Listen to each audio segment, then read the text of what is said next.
So this morning I've come back to my favourite 101st Airborne location in Normandy, and it's not what you think. It's not Breakhorn Manor, it's not Carentan, Dead Man's Corner or St Marie de Mont, as much as I love all of those places, but this is Marmion Farm.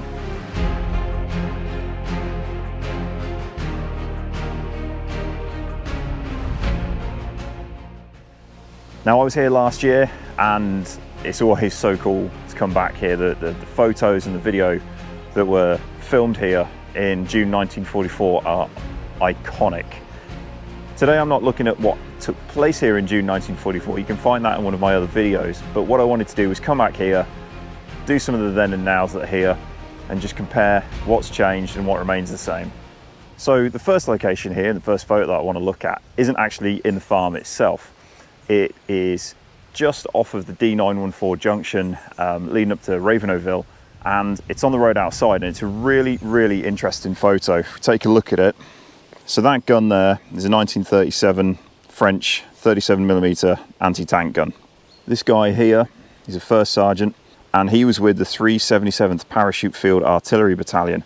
Now the 377th were the artillery component that jumped in on D-Day with the 101st, but they didn't really have much success, unfortunately. Due to the misdrops, they lost their 75mm pack howitzers that they should have jumped with. Now the pack howitzer is a really amazing piece of airborne equipment, designed to be dropped from C-47, then reassembled quickly on the ground, and relatively man-portable, which would add a lot of firepower in support of lightly armed paratroopers. But the 377th didn't really have any joy with them. They lost them. But we'll look at the comparison, and I think the photo, if I can line it up, I think it was taken around about here. Now the trees do pretty well match up, and what you can't really see, but you can make it out in the photo, you can see the farm buildings there in the background. It's quite a faint image, sort of quite overexposed in that parts of the image, but then the farm runs back that way. And the farm itself is right behind those bushes there. Again, it's kind of hard to see, but take my word for it, it's there. The buildings run left to right. So I'm quite content that this is the spot where that photo was taken. Right, let's go inside the farm now, take a look at some of the other more well-known photos that were taken in and around this area on D-Day.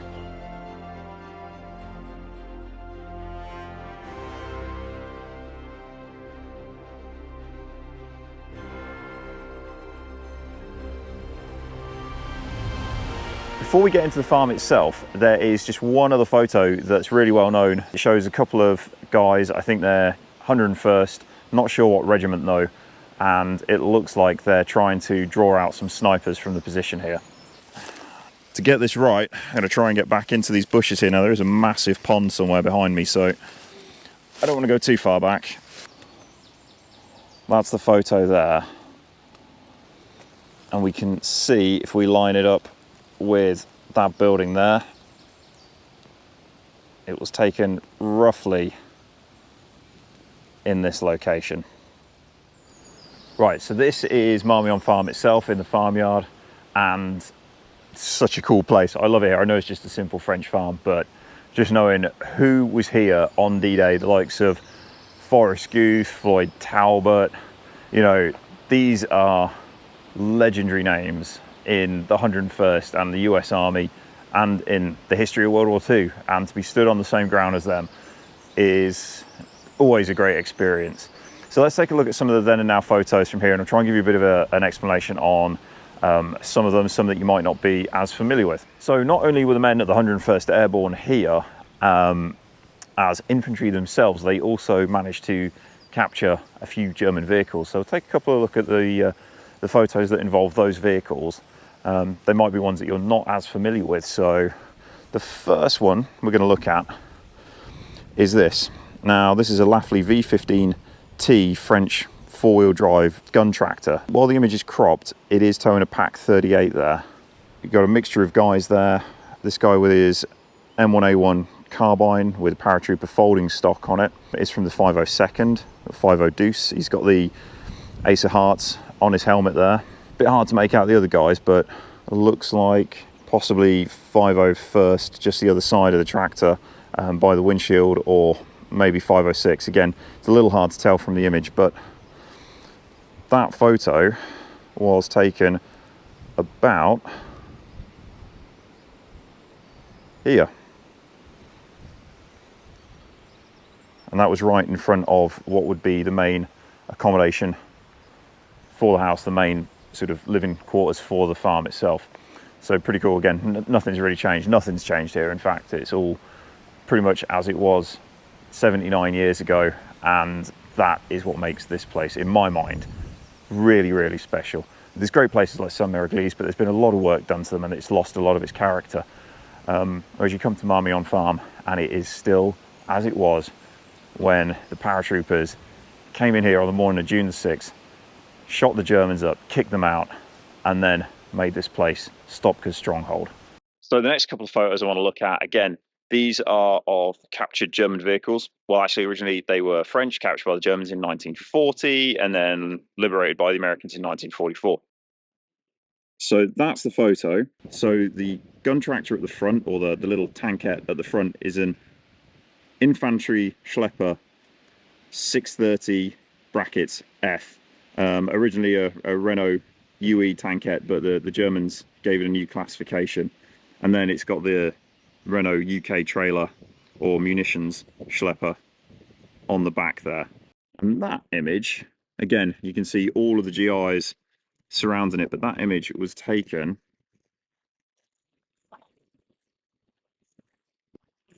about here.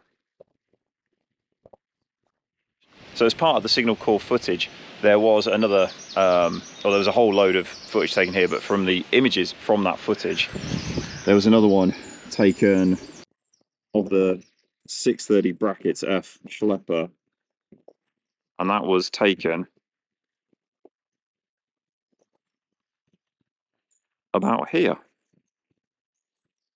You can clearly see it's that building. It's again, probably the same, exactly the same tankette, probably hasn't moved, just taken from a different angle, but as you can see from the buildings, in real terms, absolutely nothing's changed. Just maybe some of the brickwork is faded somewhat, but still as it was in 1944. Again, you can clearly see 101st Airborne patches there, the Screaming Eagle, as well as some of the helmet markings. A little bit hard to make out, but I think the guy stood there, it's a 506 marking, and you can even see some of the bayonets on the Garands there in the background, which is really cool. Right, so that's some of the vehicles that were here. So let's take a look at the photos of some of the guys that were here, that were lucky enough to have their photos taken in June 1944. Right, so the next set of images were taken just a little bit further around in the courtyard behind me over my shoulder there. And the first one we'll look at has got Francis J. Mellett and Forrest Goody Guth in this image, and they are holding a captured swastika flag that was taken from this location. And that image was taken, there we go, it's taken about there, and from the photo we can clearly see that archway there behind Guth's left shoulder, and there's Mellett there with his shoulder pads on for his 30 cal machine gun. But what's interesting about Guth here is, and you might not know this, but his character, or the real life character, was meant to be portrayed in HBO's miniseries Band of Brothers, but for whatever reason it was changed and Albert Blythe took his place. When I say took his place, what I mean by that was the jacket that Guth is wearing there was modified using smaller pockets from somebody else's M42 jacket that he found, and then on his right arm he'd sewn part of a cut up bandolier onto his upper right arm. Now this was done so that he believed it would work, that he could store cigarettes in there, so that he had extra smokes while he was in Normandy. He said it didn't really work, and then obviously they switched to the M43 uniform in time for Operation Market Garden in 17th of September 1944. But what's interesting is, if you look at Blythe's character in Band of Brothers, he's wearing what would have been Guth's jacket. It's a shame that they took Guth out and switched him up for Blythe. That's not to say that Blythe's story wasn't important, but I don't really like how they portray his character in episode 3. And I think it would have been really cool to see Guth, because he was a real character. I mean, the guy jumped into Normandy wearing his college hoodie, his hooded sweatshirt, and was just a real character. If you can get the Michel de Trez book all about him, some of the stories in there and the anecdotes are great. You know, the guy was larger than life, and I think he would have just been a more interesting character than Blythe's in Band of Brothers. But, you know, that's just the way the cookie crumbles sometimes. Because we looked at Guth in the previous image of him holding that swastika, I thought it was only right that we look at him in an image that was taken of him on his own. And you see here, clowning around with a captured German-style helm on, a steel helmet. You can see clearly that extra pocket sewn onto his left arm of his M42 jump jacket there. You can just about make out on his right arm, you can see the bandolier pouches, or the parts from the bandolier that were cut up and then sewn onto his jacket. He's also got a compass pouch on there, and just generally looking like a real badass paratrooper. And I think it's a great photo. But that image was taken, try and line it up, taken about here. And I just think it must have been great for the guys to have a bit of, you know, the ability to sort of laugh around, get their photos taken after everything they'd gone through the night before, to have those signal corpsmen that had come up off of Utah Beach to be here to film them, and then to be able to just relax for a few minutes and maybe experience a little bit of normalcy must have been a real big deal for them, I think, before going off back out into the Normandy countryside to try and link up with their units and to engage the Germans once more. Right, so for the next photo, we will go back to one of the previous locations, as it features a couple of guys from 3rd Platoon, Easy Company, 2nd Battalion of the 506. And the first one is Private John L. Eubanks and PFC Walter Smokey Gordon.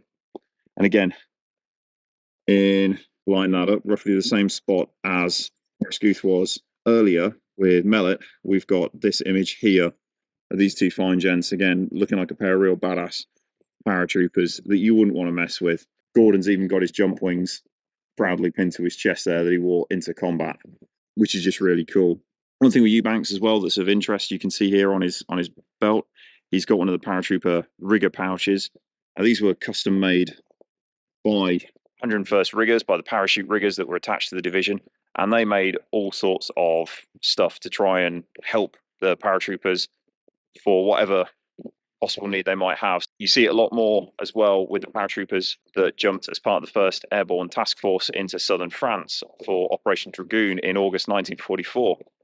But after Italy and Sicily, the reason why you see the paratroopers with loads of canvas green patches all over their M42 jumpsuits was because of those combat lessons learned that you would rip through the knees, the elbows, and also if you had anything heavy in the pockets upon jumping, that opening shock, you could, if you had grenades in your lower pockets on your jacket, it would typically like blow the pocket out. The grenade would be lost forever.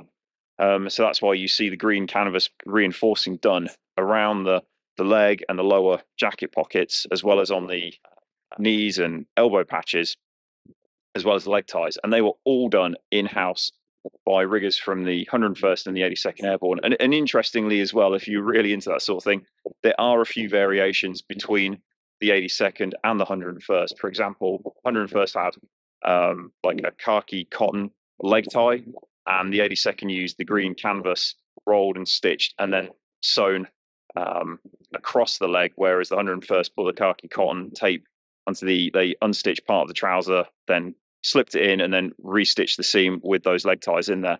So small details, quite anarchy, but if you're into that sort of thing, you know what you're looking for. And hopefully that gives a bit of an explanation as to why you see in Band of Brothers, they start off with plain M42s and then they have the ones with the patches all over them.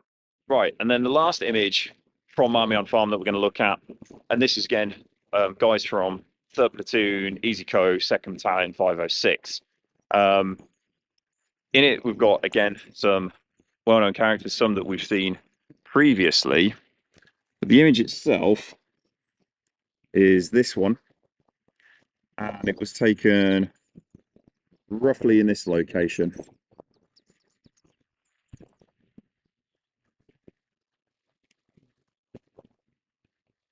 So that's the image there.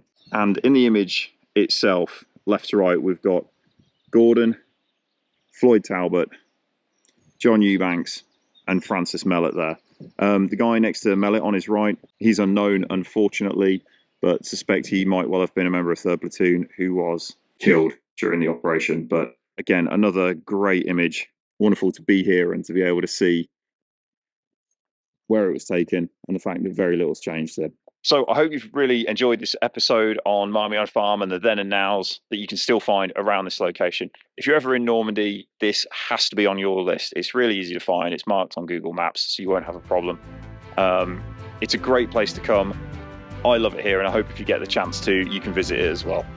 Okay, see you all in the next one.